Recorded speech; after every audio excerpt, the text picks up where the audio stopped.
Sa napakagandang umaga po sa ating lahat mga kapwa ko ka-farmers from Luzon, Visayas at Mindanao. So sa umagang ito, mag-update lang po tayo sa ating talong na nakaka-recover kasi noong nakaraang mga linggo na alam nyo, inaatake po ito ng fruit shot borer kasi yung time na nagbakasyon tayo, apat kaming uuwi, tapos isang buwan, tapos ang naiwan is apat, hindi nila na-manage ang mga pesting insektong shoot borer sa talong, kaya nga kumunti ang ating harvest nung nakarang linggo. So sa nasundan natin, nakapitas po tayo ng 1,000 kapin kilos. So ngayon ito po, maganda ang ating harvest na mga talong kasi na mamanis na po natin yung fruit shot borer na umaatake sa ating talong.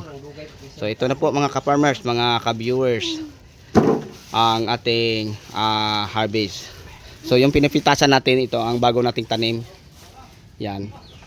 So sobrang daming bunga, ang ating bagong tanim na talong na inaatake ng fruit shot borer. So ngayon maganda na, malinis na ang mga talbos, wala nang tama sa mga festing insektong fruit shot borer. Okay, kasi namanis natin gamit ang mga insecticide kagaya ng mga Exalt na may mga kasamang Cartap, then Proclaim Opti, then Cartap din ang ating nilalagay. So ginawa lang natin 4 na beses, yon, namanis na natin. So ngayon maganda na uli ang ating harvest.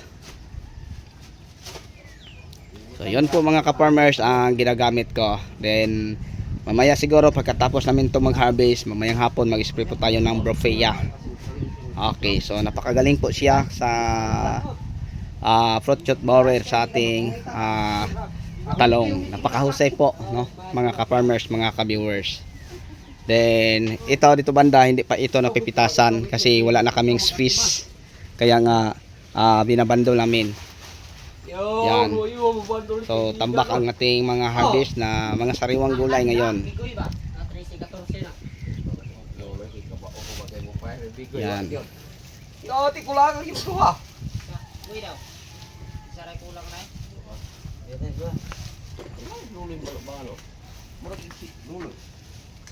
Yan po ang ating mga harvest na mga gulay. Yan. So yung mga kamatis natin, ang iba nasa creeks pa. Meron na tayo dito nasa 58. So malapit to mag 60 bucks. So nabawasan to ng 10. So may 58. Mga 1.3 siguro ang natira. So nasa 1.5 ang panglimang harvest natin sa kamatis, mga ka-farmers, mga ka-viewers. Okay, so sa inyong lahat na mahilig sa ganitong isapin, bago tayo magtapos, mega love shout out po. At ihingi naman ako ng favor sa inyo. Huwag niyo naman yung kalimutan, mag-like and share at saka mag-subscribe sa aking YouTube channel at i-click naman niyo ang notification bell para updated po kayo sa mga next video na i-upload ko. Hanggang sa uli, ako na po yung magpapaalam. Bye bye.